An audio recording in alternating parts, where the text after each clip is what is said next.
Good morning to those of you that have joined us. We'll shortly be with you. We're just going to wait for a couple more people to join.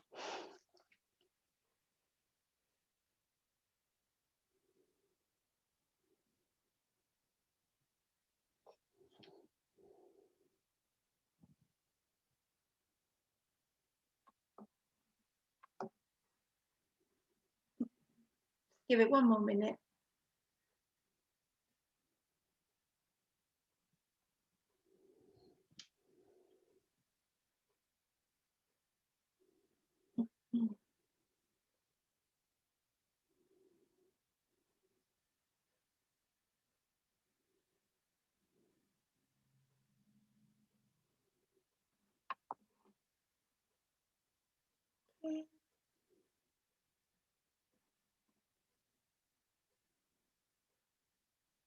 Brilliant. So lots of people turning up now. Just give it a few more seconds.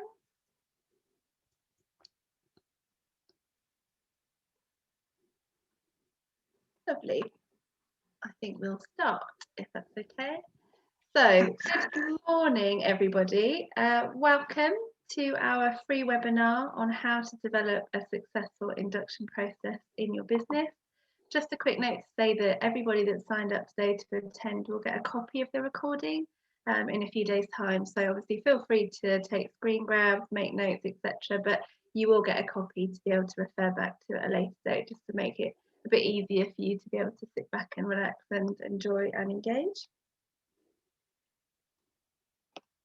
So I just wanted to start with a couple of quick introductions. My name is Sam Pusey.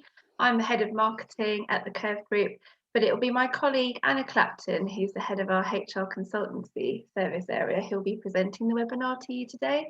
Our email addresses are on the screen if you've got any questions either now or at a later date, but good morning and welcome from the both of us. Just a quick one then in terms of an introduction to the Curve Group, in case you're not familiar with who we are and why we're talking to you about inductions today. So we are the largest privately owned recruitment and HR outsourcer in the UK. We provide configurable outsource solutions across the entire employee lifecycle, from workforce planning to screening, selection, induction, right the way through to change and exit management. Our solutions are available for businesses of all shapes and sizes, and as well as being fully embedded as an outsourced solution, we can actually also deploy teams to support existing functions, just to help to provide additional expertise and scalability as and when you need it. We're really proud of what we deliver as a business. Hopefully a lot of that will shine through the more you hear and learn about us. And I'm just sharing on the screen a couple of the awards and industry recognitions that we've had over the years. So on to the interesting part now. The aim of this webinar today is first and foremost just to really explain the importance of the induction process as part of a new starter joining system, and the fact that we've got so many of you here today really hope is really positive to see that you all place a lot of value on that as well. So that's fantastic.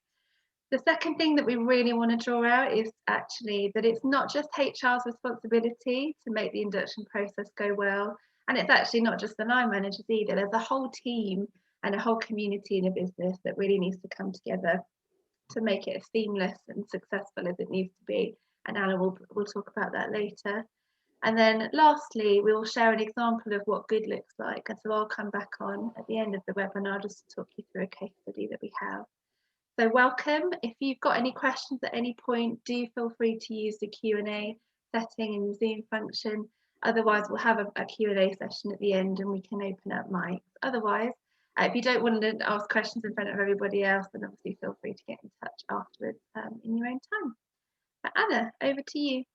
Lovely. Thank you very much, Sam. So let's have a look at what's coming up today. So we've got a couple of key elements that we're going to cover today. Firstly, we're going to look at why induction processes are important. We're going to follow that up with the accountability in the induction process, just as Sam alluded to earlier. We're then going to talk through what should be included within an induction process, how to tailor inductions to suit roles, because it's pure to say that one size doesn't always fit all, suggested formats and timelines, along with some top tips, the importance of feedback around the induction process, Just as Sam said, we're going to look through and talk around a case study of what works well. And finally, we're going to give you the opportunity to look at the next steps and any other questions. So let's start with why induction processes are important. I think the key thing to say is an induction program starts way before somebody starts with you. And if we think about their employee well-being and their engagement, this will foster loyalty with them straight away. They should have started off post-offer and before their first day, just to keep them interested, engaged, and make them feel welcome and wanted. And in turn, they'll commit to you and do the best for you and become employees that are very loyal.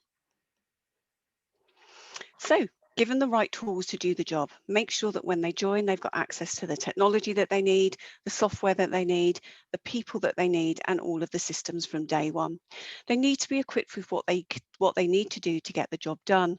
It's remarkable how many businesses we see who don't have new joiner basic IT system set up for the new employees on first one. So it doesn't give them a good message and it doesn't give them a good start to their employment with you. So, skills. Make sure you train them up if they need to know how to do their jobs. If you don't invest time in laying these foundations, you'll struggle to get them working the way that you want them to work and expect them to have issues later down the line. Productivity. What we're looking for is the best productivity throughout their engagement with you, especially within that induction period. So make sure that you give them the induction they deserve. You will enable them to work productively from the off, great for them and great for the business. So, values, cultures, and behaviours. Again, this is really important to include in the induction, um, just to really get them to understand exactly what's going on. But more importantly, and again, just like making sure their employee well-being is right, make sure this starts before they join you. Again, it will get them off on the right foot.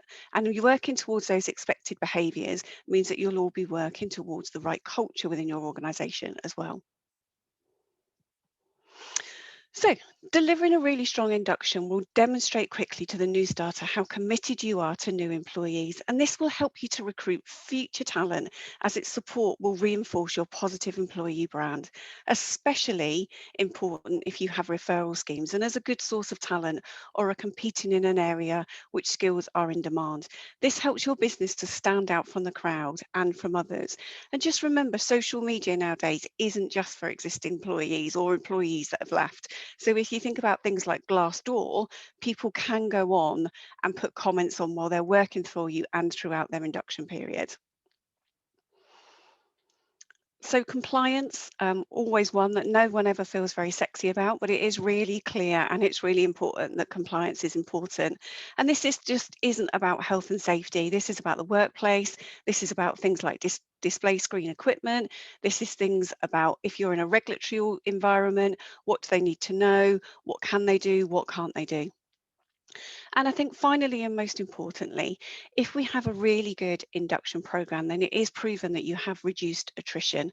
And I will say this more than once, just remember that within this induction period, they are on a probation period, but it's not just them as the new employee that's on a probation period, it's you as the new employer also that is on that probation period. So again, accountability in the induction process, and Sam's already mentioned this, it isn't just HR. So let's have a look at who is included. So most importantly, your top leadership.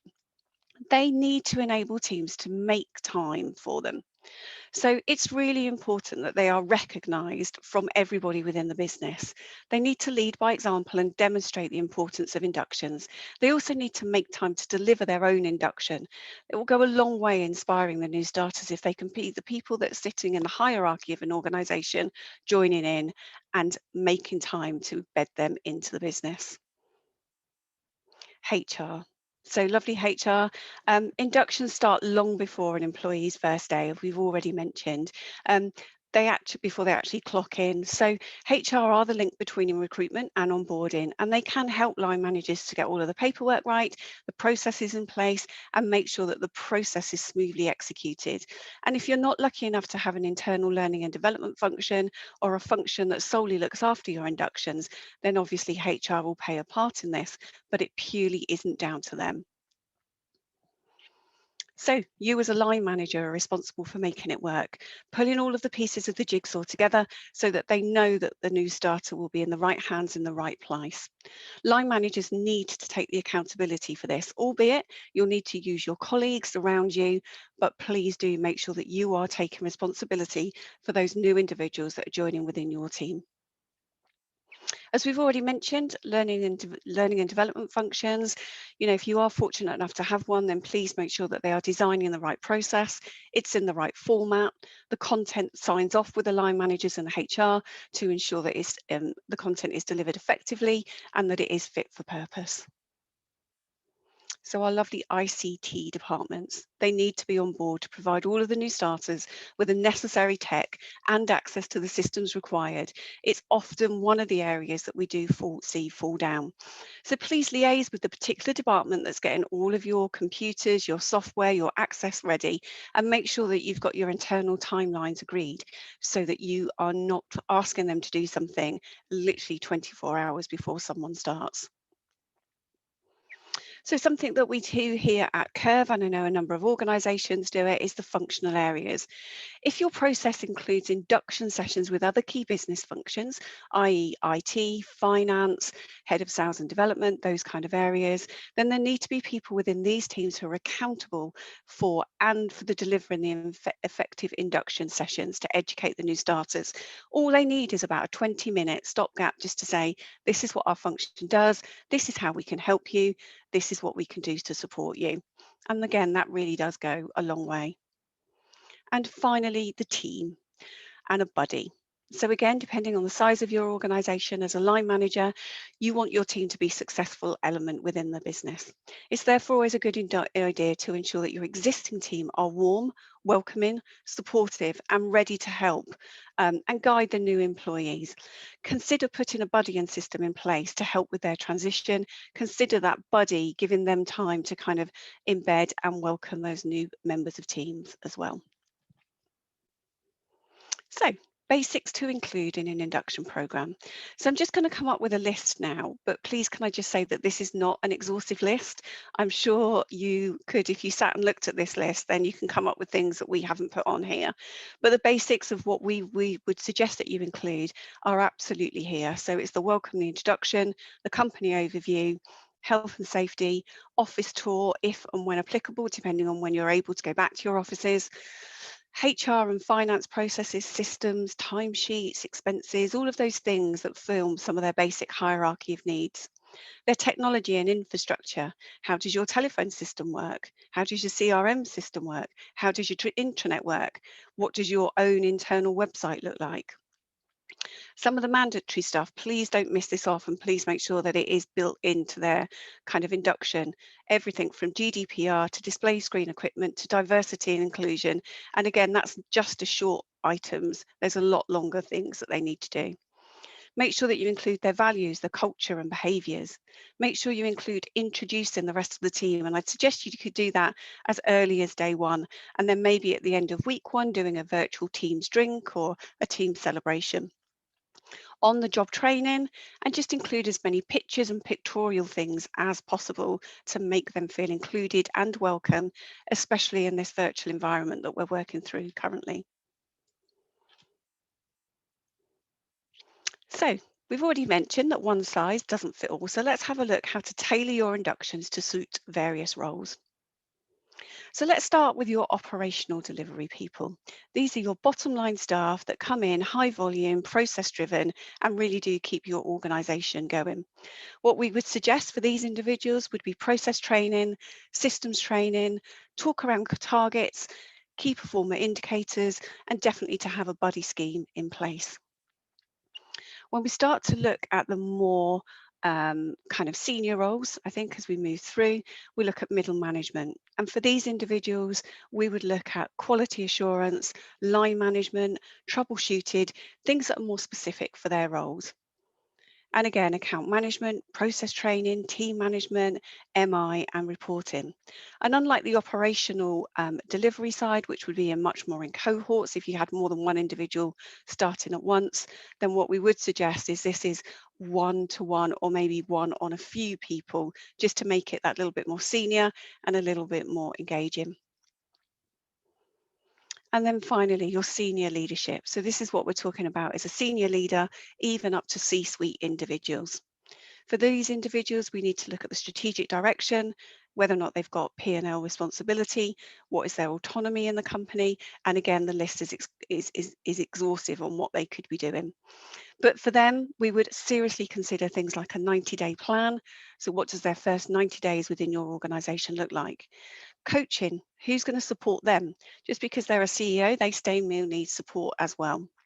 And leadership development. And for them, it's particularly on one-to-one basis rather than a much more kind of cohort basis as well. So let's have a look at some suggested formats and timelines, or in our eyes, these are just some top tips for you as we go through. So where it's sensible, please do cohorts. It makes much sense and you get a lot more out of it if people are sometimes trained together. It's target and it's tailored induction as well. And they do start to form bonds and build together. Standardize any basics that you can, and make sure that you've got the ongoing material to make sure that it kind of fits your organisation. And as your organisation changes, make sure those standardised items do as well. Think about a buddy program. If you haven't already got one, the Curve Group have implemented buddy programs with other organisations, and they really do work well, and they do support with things like your attrition, because it means you've got trusted advisors from day one when an individual starts. Remote delivery. So at the moment, most of us are delivering our inductions remotely, and they've been going very successfully. Just remember though, it doesn't need to stop once COVID restrictions are over. It could be that elements of your induction actually work better remotely rather than it being kind of on a face-to-face or in a classroom style environment. Think about your fundamentals early. So there's lots of things to get built in week one, just to make sure that you are absolutely starting to build those fundamentals and to make sure that those individuals are feeling inclusive in the organisation, especially if you're a small organisation, you want them to feel one of the part of the family. And if you're a larger organisation, you don't want them to get lost in the numbers. Clear expectations. We've kind of mentioned this already, but make sure that you give them really clear expectations of what is expected of them right at the outset. It's absolutely important that they know what they're doing and what they're working towards. Tailor it to suit the roles. That's what we've been saying all along. Make sure that everybody knows what their induction is. One size definitely doesn't fit all. So it's really key that you take a look at the individual that's joining you and make sure that you've got their induction right for their ability within your organisation. Get the tech ready. If you take one top tip away from today, please do get the technology ready. Make sure they know where we are, what's going on, and exactly, more importantly, make sure that they can log on and sign in, because it does make a difference on day one. And be clarity about their probation. Just be really clear about their probation. How long is it? Whilst it's in their contract, they may not have taken all of that on board. And also, as I've said previously, this probation isn't just about them being on probation, it's about you as the employer being on probation as well. I think what I'd like to do now, just before I hand over to Sam, is just talk a little bit around the importance of feedback. So why is feedback important, especially around an induction program and an onboarding program? Really, what you've got to think about is the continuous improvement, especially in the organisation and the changing climate that we're in at the moment. We need to continuously improve on what we do. By doing that, then we'll get improved engagement. And if we get improved engagement, then we'll get increased productivity. And our overall aim is to get people that are loyal to us and reduce attrition. And in turn, that will reduce recruitment spend. So just a couple of quick ways that you can get some of that feedback. Post-induction surveys are always good. Tend to send them out after an individual has been with you from 6 weeks onwards. Send them out a survey, ask them how they're feeling, ask them how all of their sessions have gone to date. Did they have everything that they needed when they started? And how was the whole onboarding kind of session with them? Think about exit data as well. Whilst none of us want to lose individuals from our organisation, we do have individuals that move on for the right reasons, but actually make sure that you are carrying out exit interviews, learn from that data. Is there anything that you could have done any differently? And most importantly, get feedback from all levels, especially the people that are running the induction. So if we said it's not just one individual's responsibility to do this induction, it's multiple different teams within your business that need to do it. So please do gain the feedback from them and ask them what they're thinking and if there's anything else that they'd like to include. What I'm going to do now is just hand you over to Sam, and Sam's going to talk you through just a live example of where we've helped one organisation with their induction. Sam, over to you. Thank you, Anna. Thanks, everyone. So as Anna mentioned, I just wanted to bring everything that she's been talking about to life to give you an example of the kind of thing that you can do if you're looking at sort of revamping or refreshing your induction process. So the example that I'd like to talk to you about is for a client of ours called Propel. Propel, if you don't know them, are an SME finance provider who operate across the UK from multiple sites normally. They've actually continued to hire during this time, like many business, and we provide them with a blended HR and recruitment outsource solution. About 12 to 18 months ago, we started building a brand new team and a brand new function to deliver a new service line for them. And what we decided to do in partnership with the company is to build an experience day, which is a new thing for Propel, which I just wanted to talk you through now, what it entails. And just, it's not actually the induction process per se. We deliver the experience day sort of 2 to 4 weeks after that initial induction piece of work, but it really helps to cement everything that they've learned, and I just want to talk you through it now. So like I mentioned, we develop and delivered the experience day like hand in glove with the client, so we can make sure that all of the key people were involved, the key messaging from the business was really straightforward. We could make sure that we were embedding all the right values, hitting all the right messages, and again, just really enhancing that induction and onboarding experience that they'd been through previously. What it is we essentially block a day out in the new starters' diaries, and we tend to do it in cohorts, sort of 10 to 20 approximately. And we have almost like a map for the day. So we have clear time slots, and we engage different people from across the business to come and spend 5 to 10 minutes presenting and engaging with the cohort to give them an overview of all of the different departments in the business. So it doesn't matter which function, which role, which level of seniority the new starters work in. This is for absolutely everybody, to give them a really strong, solid understanding of their role and how their role fits into the wider business, which we find has been really, really helpful actually, just in terms of that broader consideration. It also obviously is a great way of getting them in front of and engaging with lots of other people across the business, particularly at the moment when they can't physically be together and bumping into each other at the water cooler or in the, in the toilets or whatever. So it's a really good way of increasing early networking and early awareness of who's who in the business. Like I said before, it also helps to really ensure that consistent messaging around the company values, which is really, really important if you're trying to engender loyalty and longevity in your new starters. It also really helps to strengthen the employee value proposition. So as well as introduction to sort of functions and departments throughout the day, we also run several sessions really focusing on kind of the softer side of the business and the investment that Propel make into their team. So things like CSR, charity days, learning and development opportunities, as well as diversity and inclusion. And like I say, we invite, it's not just us or one voice that they listen to for an entire day of sessions. We do make it really interactive and engaging by getting the leaders of those departments to come in so that they're getting a real introduction face to face, albeit virtually at the moment, to different people, different voices and different tones. Currently, it's all delivered via Teams, but as soon as the offices will be opened, it will be face to face, which will be fantastic. And as the outsource provider, I guess we sort of take the pain away of coordinating the experience days. I think it's something that we hear from a lot of businesses that they'd love to do, but they haven't got time even to think about the logistics and pulling people in at the right time, etc. But we take care of all of that, which means that actually the team from Propel turn up and do the piece that they really need to do, and then we can manage the rest of the flow through. So we find it's really effective. We've now run 3 of these over the last sort of 4 or 5 months, sort of 10, 20 new starters, as I mentioned.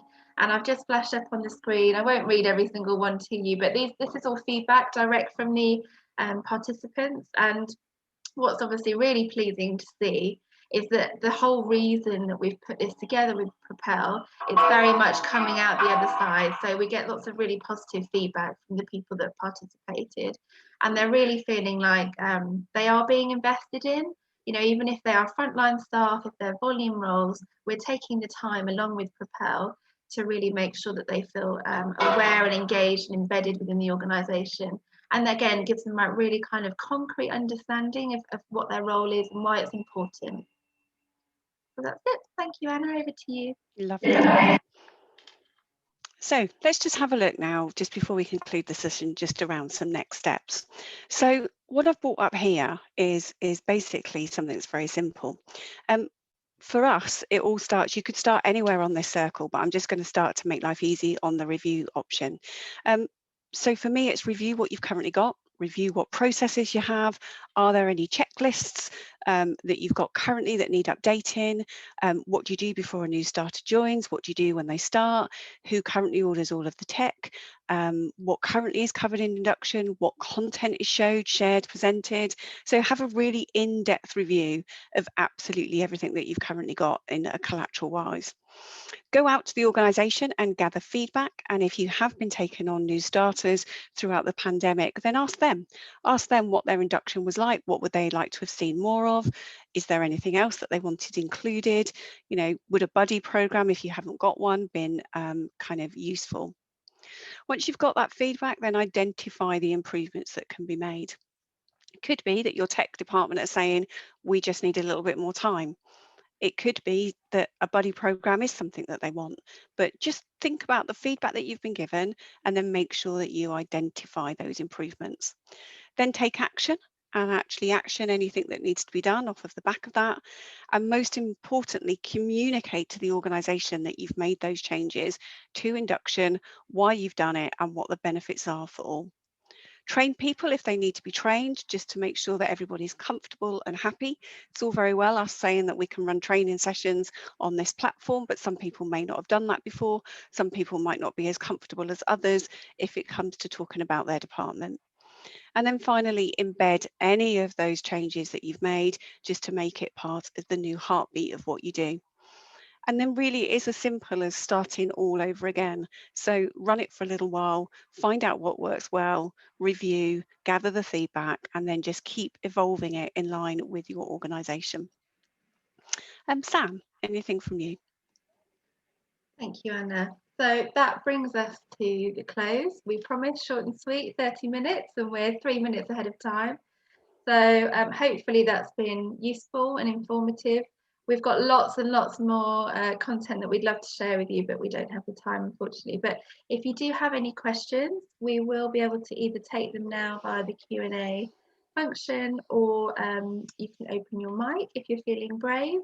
Otherwise, do feel free to get in touch with us. You'll have our details from the previous email.